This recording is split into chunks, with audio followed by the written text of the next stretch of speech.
Awesome. Can everybody see my screen? Thumbs up if you can. Yes? Awesome. So let's get started. Thank you so much for joining us. My name is Patricia Diaz. I'm Director of Partner and Founder Success here at Digital Undivided, and I'm excited to get started on today's session. So if you're not familiar with Digital Undivided is the leading nonprofit leveraging our data, programs, and advocacy to catalyze economic growth for Latina and Black women entrepreneurs and innovators. We are proud to support women of color entrepreneurs through our research, programs, and advocacy efforts. Our initiatives under each pillar reinforce our goal of creating a greater world where all women of color own their work and their worth. And with us today, we have our partners, HerBrand&Co. HerBrand&Co is a women-owned business with a love for female entrepreneurs and a passion for educating. Their purpose is to democratize access to marketing education so you can build a business with a confidence and lead a life that you love. They specialize in providing comprehensive marketing tools, education, and high-level support to early-stage founders who feel overwhelmed by the multitude of marketing tasks. Their core competencies lie in our ability to empower and equip entrepreneurs with the knowledge, resources, and guidance necessary to establish a strong brand presence and achieve their marketing goals effectively. Collectively, they have educated over 1,500 women entrepreneurs from 7 countries throughout their proprietary programs, helped over 300 plus female founder businesses launch their products into market, and facilitated over $75,000 worth of grant funding awarded to HerBrand&Co graduates. And we are also super excited to announce that we are teaming up to provide Latina and Black women entrepreneurs with access to the best-in-class marketing education platform. So together, we are equipping and empowering more women of color with competitive tools, expertise, and resources through the HerBrand&Co platform. Members of the Digital Undivided community are invited to join HerBrand&Co platform for free by registering between August 7th and September 8th. The registration allows you to gain access to the platform for a lifetime, which is super cool. And after the event, I'll be sending an email with additional information regarding this opportunity. So without further ado, this particular session here, we will learn actionable steps to focus your marketing efforts on what works for you and your business. With us today, we have Jessica and Mari from HerBrand&Co. They are the CEO and COO of HerBrand&Co. So Jessica is the co-founder and CEO of HerBrand&Co. She's a powerhouse brand strategist and recognized executive in her tenure, has worked alongside many companies, including Red Bull, TEDx Women, Girls Who Code, Stanford University, Bloomingdale's, and the Florida Institute of Technology. Jessica is an alumna of the Wharton School's Executive Education Program on Accelerating Entrepreneurship and a formal advisor to several female-founded companies. Mari is a fellow Latina and is the co-founder and COO of HerBrand&Co. Mari has worked in marketing and communications for over 10 years and has an MBA from Rollins Crummer Graduate School of Business. She is a ninja in all things operations, is uniquely gifted at marketing systems, goal setting, and accountability, and has distinctive ability to lead teams and mentor talent. Prior to handing it off to our speakers, I wanted to mention that we will be managing the chat, so please feel free to introduce yourselves in the chat with your fellow attendees. Additionally, please add all of your questions to the chat to review during the Q&A portion of this session. You may also raise your hand during the Q&A portion for us to call on you, but remember to keep your questions more general and not specific to individual situations so everybody can benefit. So with that, I'll turn it over to them. Awesome. Thank you, Patricia. Hi, everybody. So nice to see you here. I am going to take over and screen share. Hopefully you should be able to see my screen. Can you all see my screen? Thumbs up? Yes. Great. Yes. All right. Mari, give a quick hello. Hi, everyone. Yes, we have so much information to share today, so we're going to go fast. We're gonna go a little fast. Yeah, I talk fast anyway, but like we really cram this sucker. So we're gonna go real fast. This session today is all about marketing spaghetti. We love this class. We've taught it many, many times. And it's if you're one of those founders who you're just feel like you're just throwing spaghetti against the wall and just watching it fall, you're not alone. And really our class today is to really help you figure out what your stickiest marketing strategies are. We're gonna do work. So challenge by choice. Let me go ahead. Let's make sure everyone is muted if you don't mind, because I get distracted very easily and I'll try to be like, hey, what's up to the person talking. So please, everybody, if you don't mind, make sure you're muted. And yeah, let's go ahead and get started. Let's see. So no need to really introduce more of ourselves. I think Patricia did an amazing job. Let me actually shrink this. And then Mari, feel free to stop me. Mari's going to be managing our chat today. Normally we tag team this, but due to time constraints, I'm going to lead and Mari will support in the chat. So that's why I wanted Mari to give a little quick hello before we get started. So Mari, please stop me if I need to in the chat. So, okay. As Patricia said, I'm Jess. Of course, I have my co-founder here, Mari, who's our COO of HerBrand&Co. As Patricia said, we're the leading marketing educational platform.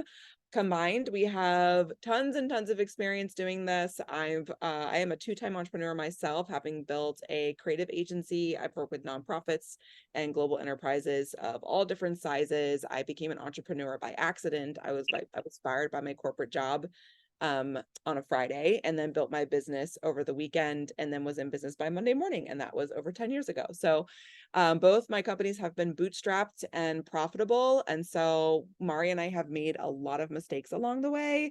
We practice what we preach here. And so our goal, as Patricia said, is to really democratize access to education. You know, marketing is really hard. It's the second reason that businesses fail outside of access to capital. And so if you're here, you probably realize how difficult marketing can be. And so our goal is to just give you the, like, really cut through the noise, give you the goods, give you the strategies that you need, give you frameworks and ideas and activities that you can actually use like immediately and deliver them in bite-sized chunks. So all of our education is created from this framework and from this philosophy, and all of our education on our platform, which you all are invited to enroll completely for free, super easy. There's no credit card or anything required, just first name, last name, email. And then you'll have access to all of our classes and mentoring sessions and upcoming classes and mentoring sessions that we have coming on as well. So that's really it about us. Let's move on to the agenda. So today, I'm going to talk real fast. So please put your questions in the chat. We will absolutely try to get to them at the end, but I'd rather overpromise than underpromise. So I always pack these classes pretty full. So we're going to chat about marketing strategies for small businesses. We're going to chat about how to conduct a marketing audit and why you should do that. We're going to chat a little bit about how to know if a strategy is working. We're going to go over a framework called goals and buckets. This is something we teach here in-house. And to all of our founders with our other programs. So it's a really good, easy framework to follow. And then we're going to go through how to create 90-day sprints in your marketing strategy, this idea of like rinse and repeat. And then we're going to talk about how to set KPIs, key performance indicators, and benchmarks, because if we are not measuring, we cannot tell if it's working or not. So we have to know how to measure our marketing efforts, even if it's just rudimentary and simple. So we're definitely going to make sure we touch on that. So I think the first thing is to go through marketing strategies. And I love to show this solar system analogy. And I think this is really important to talk through. And I love to explain it this way. So basically, when you think of branding and marketing, I think there's a lot of confusion around, who does what, where does brand come into play, where does marketing come into play, and how do these things really work together in a cohesive system? So when you think of a solar system, you have the sun, right, which is the center of your solar system. The sun is going to be your brand, right? It is your brand values. It is what you stand for. It is your unique value proposition. It is the thing about you that really makes you you. It is your belief systems. It is your position on your mission, your vision, and your values. And typically brands who are unwavering in those mission and values, like Digital Undivided, have a very bright and full sun. So that's going to be the center of the solar system. And then surrounding the solar system are going to be the actual planets. And these planets are going to be the marketing channels, right? And so we can't have a solar system without a sun, and we can't have a system without the planets. And so all of the goal of the planets is to revolve around the sun and to pull customers and be the vehicle by which customers find the sun. So as you can imagine, right, there's more than, 8 planets. Poor Pluto is not a planet anymore, but there's more than 8 planets, right? So you imagine email marketing could be a planet. Podcasting could be a planet. Let's see what else. Webinars could be a planet. Social media for sure is a planet. Paid digital, PR. I mean, you just go on and on and on and on and on. As you can imagine, the solar system becomes very complicated very quickly. And that's really kind of the root of where we see entrepreneurs and businesses fail, is they do one of two things. They either put all their marketing eggs in one planet, right? They put all their things in one planet, and you can't have a solar system with just one planet. Or they go the opposite direction and they try to spin up too many planets at one time, and all the planets come crashing down on the floor. So it really is this interesting balancing act to kind of figure out what are your key planets and how can you keep one planet spinning, make that planet be super viable while also spinning up a new planet while keeping the other one spinning. So here you are, this circus performer, right, with all these planets. It's really about maintaining this system and this cohesion over time as you grow. And that's hard to do. So I'd love to really kind of start this class out that way. And of course, we don't have time to go into brand today. We don't touch the sun today, but we do have other classes on brand. But today we're talking about the planets. So we want to help you figure out what are your planets. And typically, for those of you who are like, give me a number, right? You never want to spin up more than 3 planets at a time, because just the system is just going to come crashing down to the floor. So I love that analogy, and hopefully that'll kind of set us up for sort of moving along to the next stage of the session today. And so let's continue this conversation. So you're thinking about the planets, right? And the planets are going to be the actual marketing strategies and the channels that are driving users to the sun. So what I think this is really important to also say this is that marketing strategies are the what in your marketing plan. So for example, email marketing, right, is a strategy. And ultimately that strategy needs to support your revenue goals. So as we move forward, I'm going to sort of move us right into our marketing audit. And we're going to circle back to this in just a second. So I'm going to put up something here. These are different strategies. These are the what, right? This isn't the how or the why. This is the what.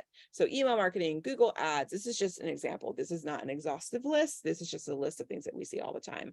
Speaking engagements, social media, digital ads, podcasting, traditional print, radio, B2B partnerships, events and trade shows, things like that, speaking engagements. This is kind of like a word bubble of all the different strategies that you could potentially be considering as you're figuring out what are the stickiest strategies for you and the planets that are really going to matter for you. So what I'd love for you to do is we're going to do this like 1 minute. Okay. We're going to speed do this activity.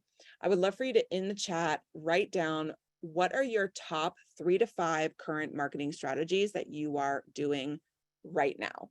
So I'm going to give you all just about 30 seconds, and I see some things in the chat. I'm going to look at those, but just really think about your marketing mix. I'm going to bring up the word bubble again and write down in the chat, what are the different strategies that you are using? What planets are you currently using? And let me go ahead and look in the chat here.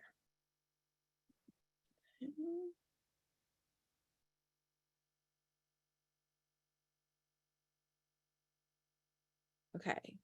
Lisa says Instagram, Google ads, word of mouth, events, email. Great.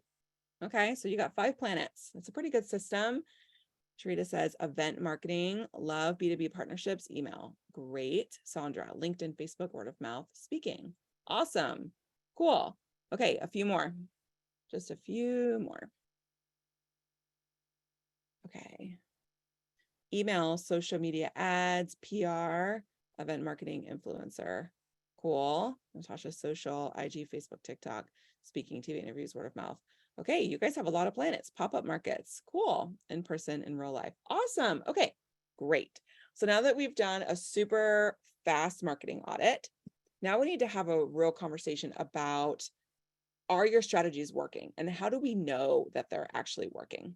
And so how do we figure this out is we love to use this framework of vanity metrics versus needle movers. And I think this is really important because a lot of founders will fall into this like black hole of vanity metrics. And these are things like, how many likes did my post get? How many people are on my email list, right? You could think of a bunch of things. What's my engagement, et cetera, et cetera. Vanity metrics are metrics that make you look really good to others. And let's be honest, they make us feel a little bit good too, right? But in reality, vanity metrics do not help us understand the real performance in a way that informs future revenue strategies. And I'm going to give you a couple of examples. But these metrics, vanity metrics, are exciting to point to, right? They make us feel good, they make us look good.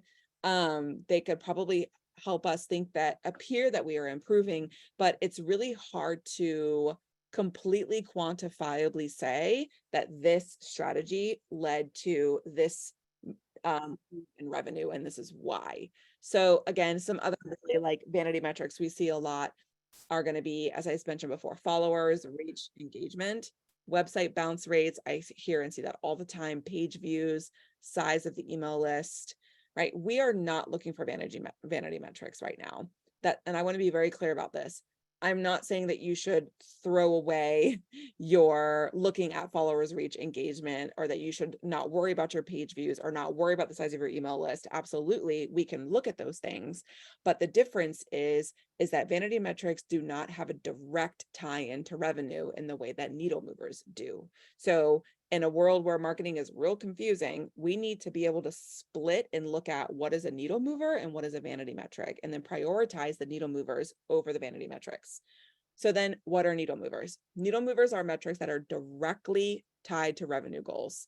There is always a direct path that takes your customer from brand awareness to acquisition to retention. So needle mover examples might look like year-over-year purchases, year-over-year percent growth or change. Maybe if you do a free trial, if you have a platform or something, free trial conversion rate.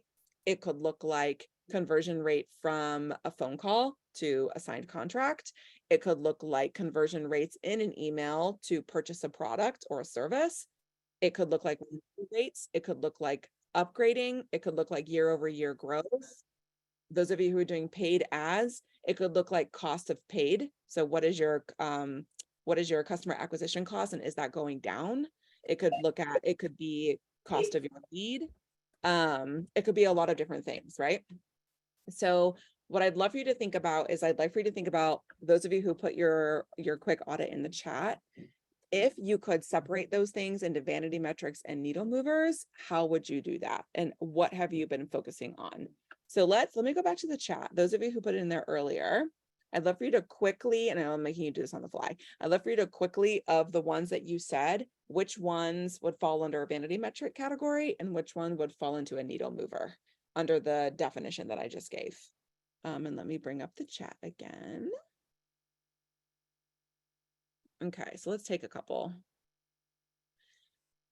Elisa, hope I said your name correctly. We get lots of clicks from Google Ads, but not a lot of sales. This is such a good example. I love this because we can absolutely get lost in like, oh, they're so, our click-through rate on our ads are so high. That's so awesome. And that's great. That's one part of the formula. And that's definitely a piece of it. But if they're not converting, then the spend on that marketing planet needs to be revisited, especially since it's paid digital, right? Because paid digital should absolutely be a needle mover. It should not be a vanity metric. So thank you for sharing that. Needle, email and media. Awesome. Yep, I can see that. Vanity metrics, email marketing, needle mover, B2B and events. Yep, makes sense. Vanity metrics for social for Sandra comes up all the time. A lot of the founders that are on our platform and that work with us, they can tell us all the time, like they have this love-hate relationship with social media. And that's not always the case. A lot of people do really well on social, and that's amazing. But an overwhelming amount of the founders that we know really have this love-hate relationship with social media. And they have this huge sigh of relief when we tell them there's a lot more other planets that you can focus on. So for those of you who are saying social is a vanity metric, don't worry. There's a lot of other needle movers you can be focused on. Everything else is just traffic, but not many conversions. Okay, speaking word of mouth are needle movers. Yep, I can see that. Vanity, social, and email, and vendor events needle. Cool. Awesome. Okay. So what I love about just doing this super fast exercise is if you can split those up into those two different categories, what I'd love for you to think about over the next, quarter or so towards the end of the year, are you feeling pressed or spread too thin? And if so, we want to slightly divert our attention over to more needle movers because we can quantifiably direct that to revenue and put a little less attention on vanity metrics. If you are in a place where you have a team and you're able to do both, great. But most founders aren't, and they typically need some help in prioritizing which one. So hopefully this will help you figure out what to prioritize. All right, I'm going to move on. And again, I know I'm going fast. So as you then think about, okay, how do I prioritize my needle movers? So let's move over to needle movers. I know what my planets are, and then I know which ones are needle movers. Great, perfect. Now we need to think about goals and buckets. And we teach a 3-bucket framework. And this really is around this idea of organizational psychology tells us that most businesses, even the big ones with big budgets, cannot do more than 3 things really well. And these are not tasks. These are 3 like big initiatives. And these are actually our buckets for HerBrand&Co. And our buckets are going to be brand awareness, customer acquisition, and customer retention.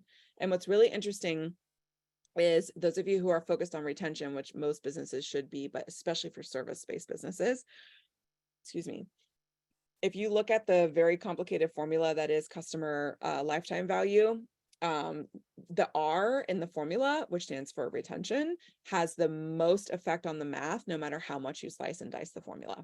And we also know that it's 9 times more expensive to acquire a new customer than it is to keep an existing one. So retention comes up a lot, and retention is a bucket that we see a lot from founders on the HerBrand&Co platform.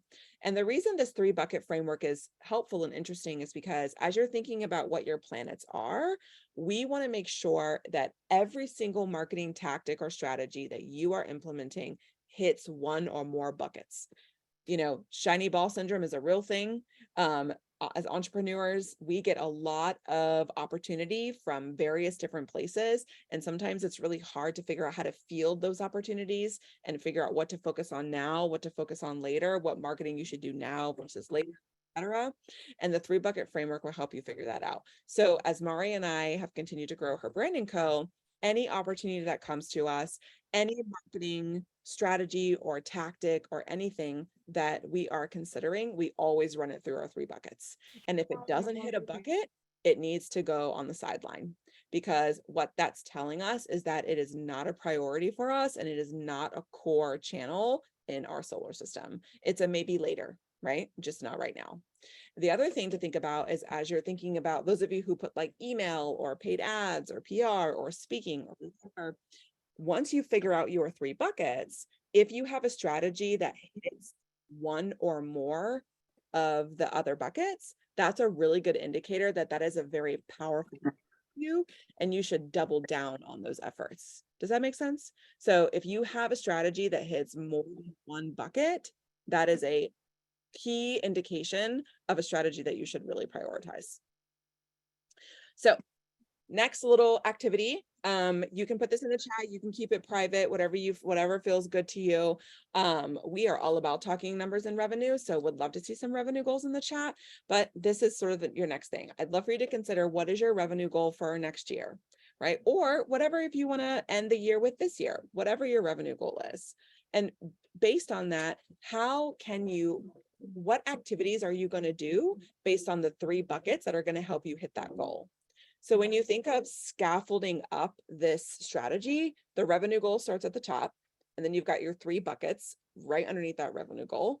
And then underneath those buckets, you have all of the planets, right? And that's kind of how you're going to structure this framework to think about what are going to be the stickiest channels that work for you. So any brave soul want to put some revenue goal in there? Ooh, Casey 750, I'm loving it. So tell us what your buckets are. Let us know in the chat. What are your buckets? And how are you going to hit that revenue goal with those buckets? And you can imagine, we actually have a template for this, but there's a like a spreadsheet that you could basically make that's like with columns. So it's like revenue, 3 buckets, and then like all of the activities under each of the buckets. And then once you go through that process, you should highlight the ones that you see come up over and over again. And again, those are going to be the strategies that are really going to help you move the needle. So yeah, Casey, awesome. Would love to see you put those buckets in there. Can I go back to the bucket slide? Of course. So I'd love for you to I'll give you about 1 minute. We'd love for you to think about what are your buckets. And you can absolutely steal these.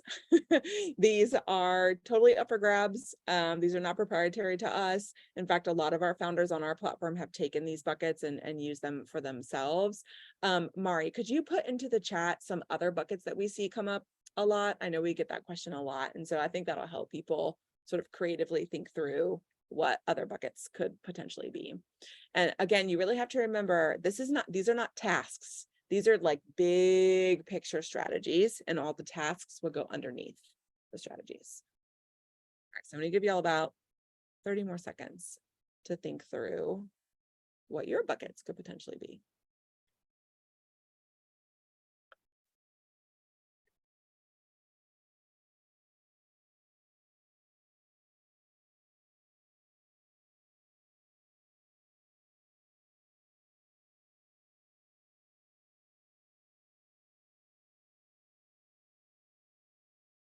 Okay, Trivita, 150K, I love it. Buckets are going to be brand awareness, partnership and collabs, customer acquisition. Okay, those are good. I am going to challenge you slightly because one could assume that partnership and collabs would actually be a tactic that would go underneath brand awareness, and partnerships and collabs could go under customer acquisition as well. So I think that's like a sub bucket. So would love to push you a little bit further to see if there's a third bucket that you haven't considered yet. Yeah, partnerships would be your strategy, right? And like Jess said, it would fit under both brand awareness and customer acquisition, and potentially whatever your third bucket as you decide it's going to be. But yeah, it would be your bucket, then your strategy, and we're going to go over these more in detail in a second, and then your tactics, which is your how. Yeah, but well done. Good job, Shrita. Perfect. Okay. All right. So as more buckets come in, we could take a look at those. Retention. Okay. Casey has awareness. So the bucket is awareness, brand awareness, research report shared by community partners, colleges. Okay. Okay. Acquisition, omnichannel, affiliate marketing, college lecture series. Okay. And then retention, SaaS-based learning in our native app, 3 tiers gamification, awards, milestones. Cool. Okay. Interesting. Very cool. Okay. Thank you all for sharing. Keep them coming as you guys think about it. All right. So again, we're going to move on a little bit. So to review, we've got our revenue goal. Underneath that, we have our 3 buckets. Underneath that, we would think about our planets and our strategies. Sharita says customer retention. Perfect. Awesome. Our strategies will go under each bucket. And then if we have a strategy that hits 1 or more buckets, even great, even better sign that it's a strategy you should absolutely be prioritizing. So once you have all that figured out, now we need to talk about this idea of 90-day sprints. So typical marketing best practice is you really want to give a strategy 90 days to see if it has legs. That's not to say that you're not going to see results before 90 days. You totally could. But I mean, anywhere between 45 to 90 days, so, about a quarter worth, is really going to be kind of the sweet spot for how long you want to try a marketing planet that you might not have tried before. We get that question a lot. And we love this concept of 90-day sprints because it really gives you enough time to test and validate all the different layers of the strategy. You don't waste too much time, and it allows you to be agile and to make tweaks and changes in the strategy for the next quarter. And so the other thing about this idea of like 90-day sprints is, Mari always says this in our classes, the worst marketing strategy is the one you won't actually do. And this is critical because I'm going to show you this example. So if those of you who are like very visual and you're like, please show me an example, this is an example of what we're talking about. So like we have our 3 buckets: awareness, customer acquisition, retention. This is like Q, whatever, quarter, whatever it is. This is a, 90-day sprints with a quarterly strategies. So, and I'll give you some examples here in just a second, but the reason it's nice to break down your marketing strategy in this way is because once you fill out like basically a sheet like this, or just jot it down on a piece of paper in columns, it gives you an opportunity to go, okay, just because I can do all these things doesn't mean I should do all of these things, right? Just because we can do all the marketing things doesn't mean we should. Do I have the resources for this? Is this something I can easily launch? Or is this something that's going to require me to build out something like monumental or hire someone, right? So this really gives you an opportunity to filter through the high priorities based on which ones are going to be needle movers, not vanity metrics, in order to help you hit your revenue goal. So these are actual examples from our several quarters ago that we made. So under brand awareness, we have our podcast. We also do our own, or we also do marketing workshops for other people, similar to the one we're doing right now. We also host our own HerBrand&Co masterclasses internally. We give those out monthly. And then of course, social, and then engagement in other communities. We have more, but like, these are just some examples. So that goes under brand awareness. Customer acquisition, we have here to optimize and create our sales funnel. We have our website, which is an acquisition channel, which website of course could also go under brand awareness, surely. We have sales calls, partnerships. Partnerships could also go under brand awareness. And then under retention, we have basically fireside chats, which those of you who are on our platform will get access to those now. Those are monthly with Mari and I to actually like workshop and talk live about a particular marketing topic. We had one today on email tech. So that's what those are. We also are figuring out an accountability program. We have custom curriculums. We have personal touch points with our customers, and we have recently launched a referral program, and we have a bunch of other stuff too. But basically, this gives us an opportunity to go, what truly is needed and what is a vanity metric and what is a needle mover. In fact, Mari and I just met in New York. We were there for an event and we were having a late night strategy session, as we often do. And we came to the hard conclusion that our podcast, while it's an amazing tool and it definitely helps with brand awareness is a least important bucket for us right now. For us, brand awareness, acquisition, and retention, sort of all 3 had similar weight over the past couple of years, but we have found that our brand awareness now is out there, it's doing well, our brand is doing its job, it's the brand equity that we've built is really working. So we're slightly deprioritizing awareness and we're reprioritizing acquisition and retention, which means we've had to make the hard choice to pause our podcast, right? It takes a lot of effort from us. It is not a needle mover for us right now. It could be in the future, but it's not right now. So we've decided to divert resources accordingly. And this is exactly why you'd want to break down your marketing in this way and in this framework, because that's not to say we don't love our podcast or that we won't do it later. But right now we have to sunset it because we need to focus on needle movers for the business. Okay. So your next steps, obviously you can't do this right now, but we really want you to think about how to break down your specific to-dos for each strategy and each bucket, right? We call these tactics. So let me give you an example. I'm going to bring up the same one, but that has the buckets and it has the strategies, the same ones as before. And now it has tactics underneath here. And of course, this could be a lot more complicated, but in general, let's say to launch this She Feels Forward podcast, right? There's a lot of tactics that have to go into actually doing that thing. So what are those things? It's launching on all the streaming platforms. It's creating and deploying a marketing plan. It's setting up the interviews. It's filtering and vetting the people who you interview. I mean, you can imagine the list underneath just a podcast would be like this long. Okay. So that's what you would do next. For our marketing workshops, right? We have made a goal for ourselves to provide at least 1 workshop per month to outside organizations. Okay, so how would we do that? We have to reach out. We have to follow up. We have to set a date. We have to do all the things. So that's where all the actual tactics of the strategy come into play, and you break it down step by step per tactic. Okay, so let me look at the chat. Mari, are we good? We're good. Mm-hmm. Okay, perfect. Okay, cool. I want to make sure I didn't miss anybody. Awesome. Okay. So in theory, once you would revenue goal, buckets, strategies, tactics, right? In a perfect world, then you would move to KPIs. So it's like, okay, I have a revenue goal. I figured out my buckets. I know which planets I'm going to prioritize because I now know which ones are going to be needle movers for the business versus vanity metrics. So I know which planets I'm looking at.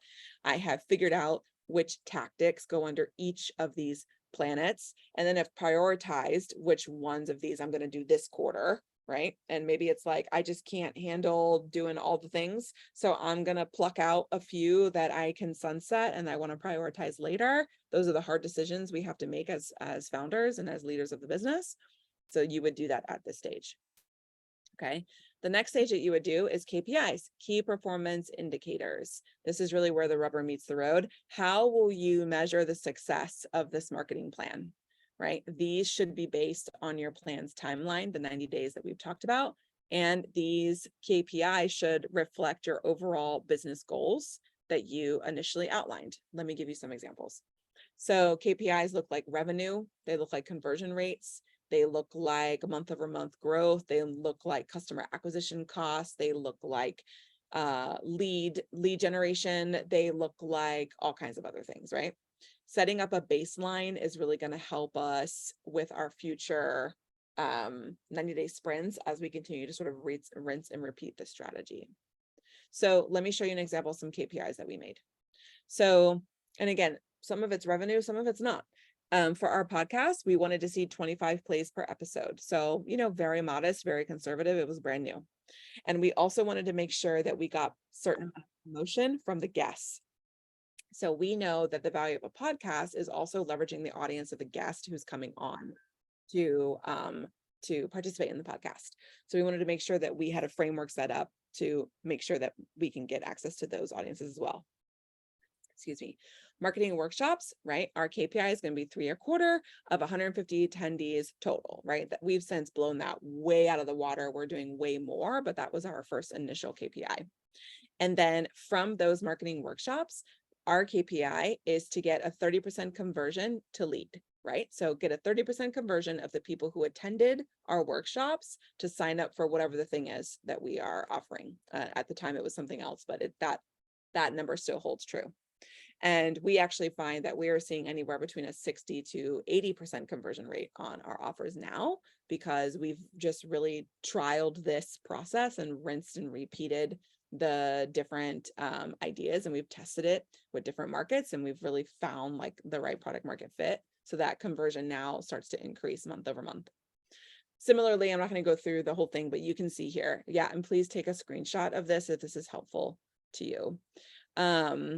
Our website, I think, is a really good one. We wanted to see a 20% conversion to lead. So we wanted to see a 20% increase of all the traffic on our site actually turn into a lead. And of course, we can track that through our email marketing and our Google Analytics. So that's pretty easy to find. For sales calls, this was a very ambitious one. We had 25 a month and we wanted to see a 30% conversion rate of those calls. But these calls are great because these are our high ticket item programs. These are $3,000 programs. So we see a 30% conversion rate. That's looking very healthy for us, et cetera, et cetera. So we really want to make sure that we are putting KPIs in here. And I know that sounds scary to a lot of founders because it's like, once I write it down, I can't take it back. You don't know how many times Mara and I have put a KPI and we've like absolutely crushed it. Or we put a KPI and we're like, wow, we totally missed that. That's part of the journey. It's part of the process, but we're never going to be able to really allow our marketing engine to really function as a really well-hummed and well-tuned solar system if we're not measuring it correctly. And if you don't know how to measure it, that is a first indication that we need to back up before we start adding in more channels, more planets, more things to do. We need to be able to accurately measure the planets that we already have.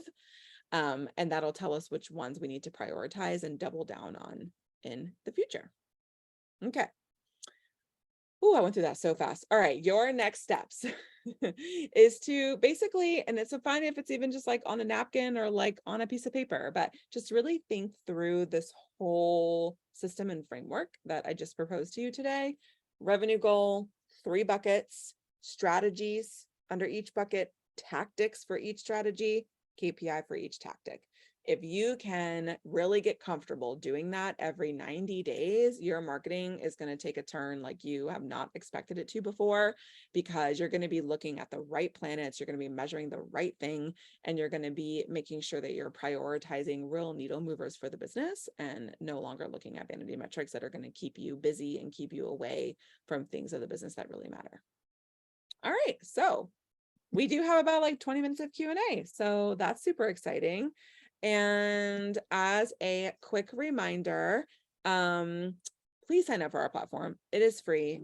It is such a great resource.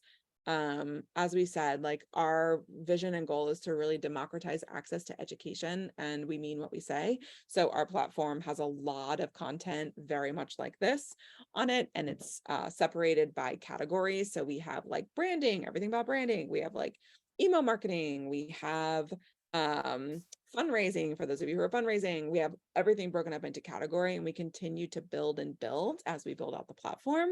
We have tons of classes and resources on there, and it's a really good, seamless onboarding experience, so you won't get lost or feel overwhelmed. So Mari will drop that link in the chat already if she hasn't already, and we'd love to see you all on the platform.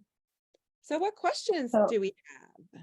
Yeah, but feel free to start putting your questions in the chat, everyone. When it comes to strategy/planets, tactics, or KPIs, I did want to add to that when it comes to your KPIs or key performance indicators, if this is the first time that you are outlining what these are, it's okay for them to be benchmarks. Like, it's okay for the first 90 days for you to say, I'm going to set a benchmark to see what my click-through rate on email is, because it's the first time that I'm running email, and therefore I have no idea what to expect, right?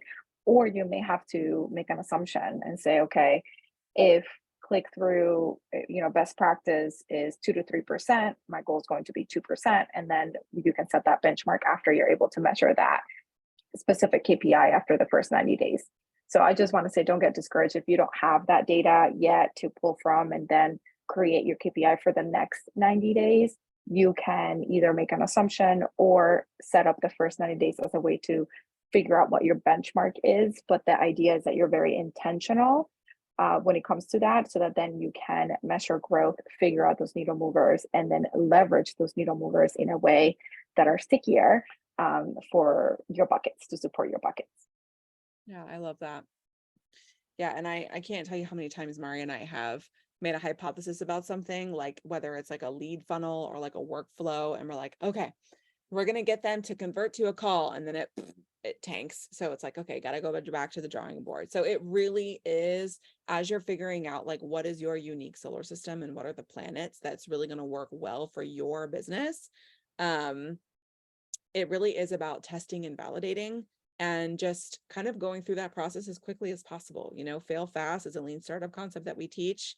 Move fast and break things. So as soon as you can figure out what's working for your business and your customer, you'll have so much more clarity on how to like optimize this and scale it and really move it much more quickly. Okay. Yay! I know, I love lean. We teach it in our accelerator, and we teach it from a marketing perspective, which is super helpful.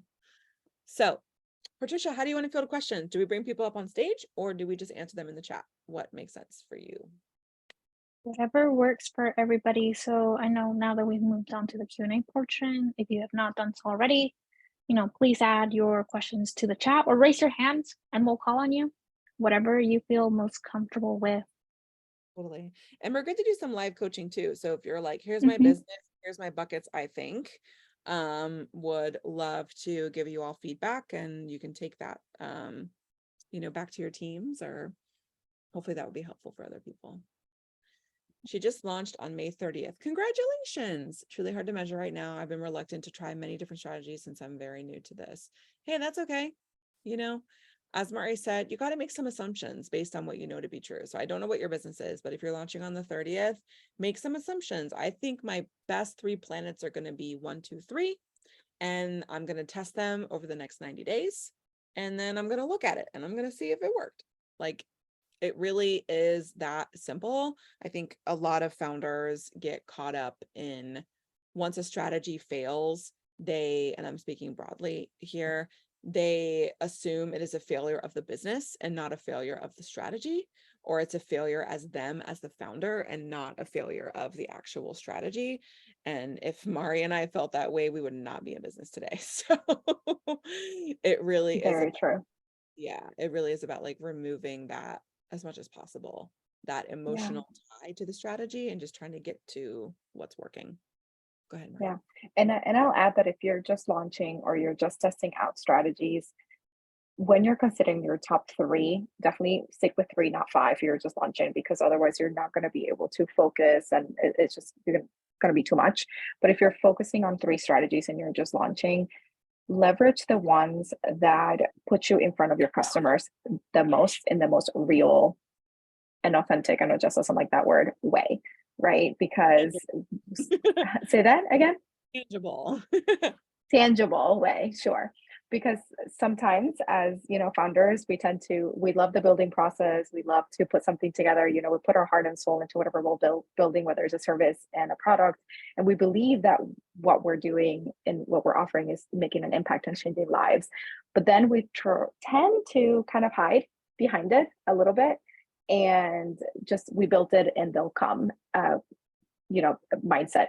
So I would just say, if you are just launching and you're not sure, try to get in front of your customers, who you think your customers are, ask them questions, figure out what works, what doesn't work. And then that will help you make those decisions, more informed decisions in the long run for your strategies. Yeah, love that. Elisa Has a question. Mm-hmm. Where do you most look for food in restaurants? Where would you like to find this info as a consumer? So I have a few thoughts, but Elisa, I would love for you to answer that for us, because I think that there's a lot of places that people go to look for restaurants. So I want to challenge you to make some assumptions of what you think and put them in the chat. And then I would love to give my feedback. Mostly Google. Okay.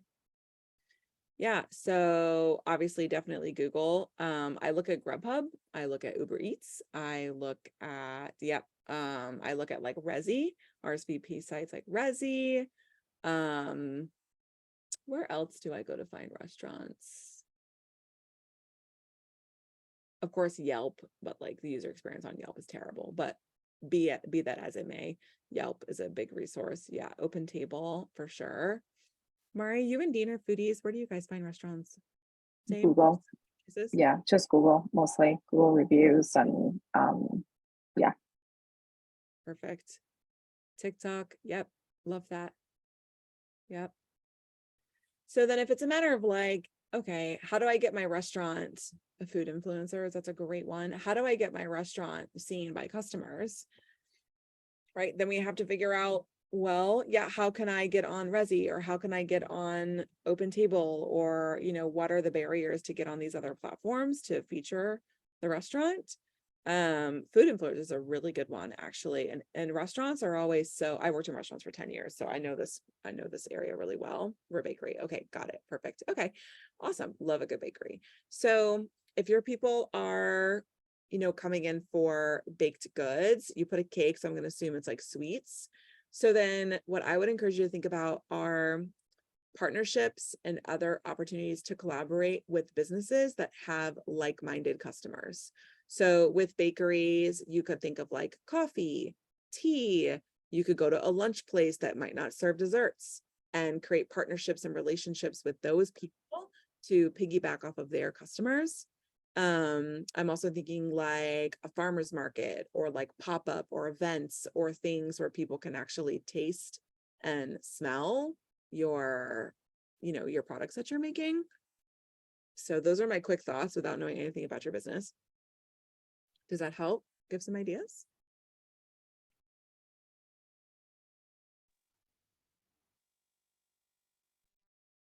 Love that. If you don't have, is it okay if we come off? I'm sorry. Good. Yeah. I didn't know if it was okay if we could come off of mute, but hi everyone.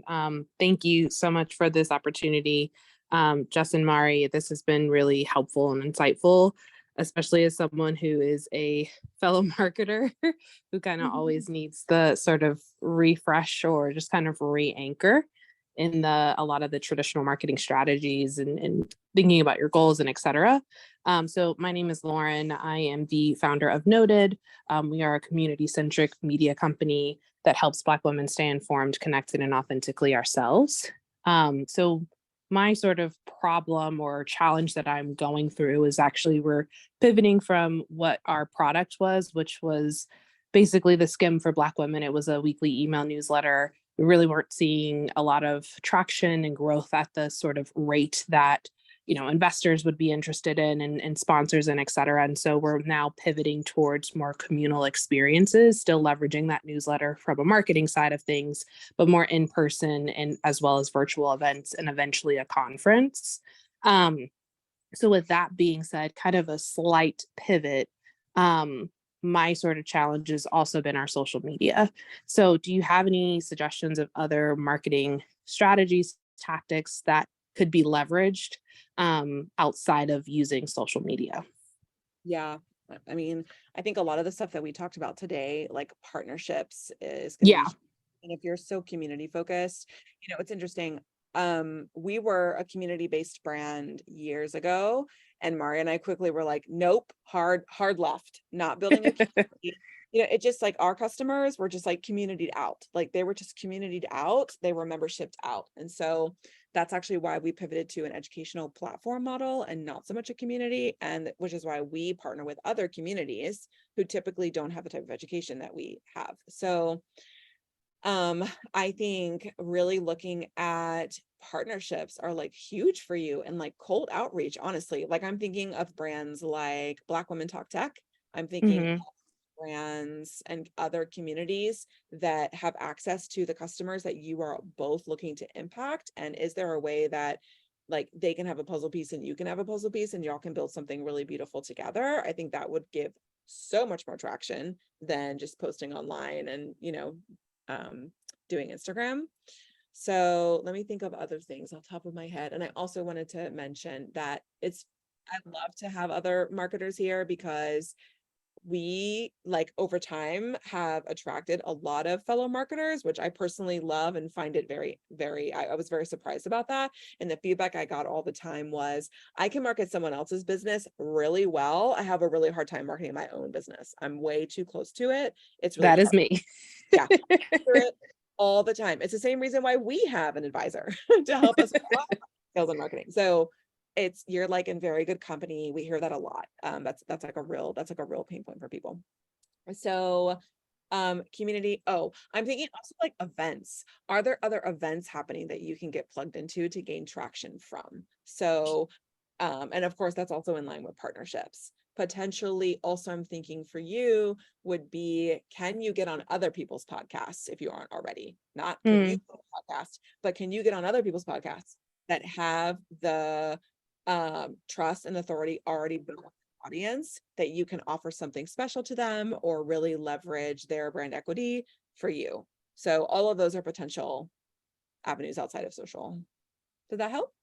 That is very, very helpful and actually in some ways aligned to what I'm working on. I'm actually partnering up on a podcast, but I love the idea of doing events and seeing if there are ways to kind of partner up in that way. Totally. No, that would be Thank amazing. you so much. You're welcome. There's a question I want to get in the chat about ads. And I think it's really important. I've said this once and I'll say it again. Any suggestions on ads if it's worth it as a new brand? If you do not have at least $5,000 a month to throw in the trash, you should not be doing ads. And I mean that with the most sincerity and the utmost respect. We have someone on our team who is an advisor who literally built the Google Ads platform, and I would not touch ads unless I could have someone like that on it, because ads are very volatile. They are impossible to manage by yourself, truly. And the machine is such a greedy machine. It takes so much resources and you end up just blowing any money you have on ads. And on top of that, you really have to pay a certain amount for the algorithm to even take you seriously for you to get any type of traction on the ads. So, you know, that might not be everyone's opinion, but like I've seen it over and over and over again. And maybe another better way to say that is ads are an perfect tool for when you have like an ember that's kind of like burning on its own. So you have a marketing engine that like it's working, you've tested the funnel, you can pretty much replicate the success, you've automated it, and you're like, okay, this is really working. All I need to do now is just add gasoline to this fire. That's when businesses should be leveraging ads. I strongly advise businesses to not use ads for brand awareness. It's way too expensive, way too volatile. Okay, what other questions do we have, Marie? We have Viviana that raised her hand, so I'd love to bring her up us for the last couple minutes. Perfect. Hi, ladies. Super fast. This is really fantastic. I'm Viviana Hurtado from Viviana Luxury. We make Ecolux candles that celebrate Latin American casa and cultura. I wanted to circle back on a thing that you said that was super important about identifying some buckets that are working for you and then double down on that. In my case, pop-up markets and collabs have been really powerful. We've been fortunate to collab with national brands like Madewell Kiehl's and Faherty to do in-person pop-ups, which has been awesome for a sole e-commerce DTC brand. So that's been great to raise awareness and to acquire customers and to even retain customers. I've had some customers come in person to meet me and to see the candles. However, even though we are a Latinx brand, inclusive of allies, my pop-up markets, because of the brands, are bringing in non-Latinx people. So that's kind of creating a little bit of dissonance. Everyone is included, but if I double down on that pop-up strategy, I'm maybe opening up a new customer target. I don't know. I'm a little bit confused and I would love your insight. Yeah, so I think this is a bigger question around, do you want your customers to also be of this community? Or is the brand like, anyone can buy our candles, we want to celebrate this and we want you to celebrate it with us, and we don't really care what community you are a part of? Is it the former or the latter? My heart tells me that it is the former. Okay, so I think this is a really great question to ask, because my answer to you is going to be, there's no right or wrong answer. It's a matter of, what do you care about as a brand and what matters to you and what your values are.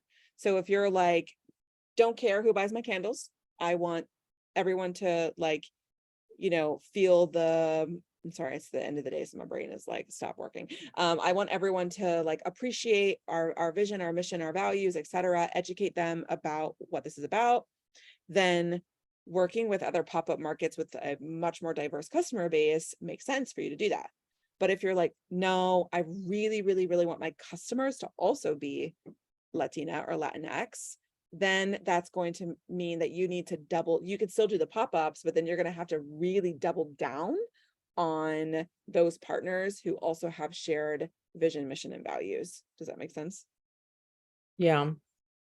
So no right or wrong answer, but Mari, I don't want to put you on the spot, but Mari, you are of course Latinx, so you would know much better about the breadth and the amount of communities. So I guess that's the next question is, are there enough of these communities that are out there that are going to help you hit your revenue goals as a business? And if there aren't, what do you think about that? And then does that mean then you open up a customer base or not? You know what I mean? Yeah, and Viviana, I would say too that, partnerships is one planet, right? Like so you may say like, okay, for this year, I have exhausted my opportunities for partnerships with other Latin communities. What are some other opportunities outside of partnerships for me to reach out to them and get in front of my Latino customer base? Like Jess said, I don't think there's a right or wrong. I definitely don't think there's a short community or population for you to reach out to and connect with. It's just how and what are some other non-partnership strategies that you can leverage to get in front of your customer in that way. I would say focus on the customers that already understand the importance, the value, the nostalgia that comes from your products, so that you don't have to sell people on why this is such an important purchase for them, or a meaningful purchase for them.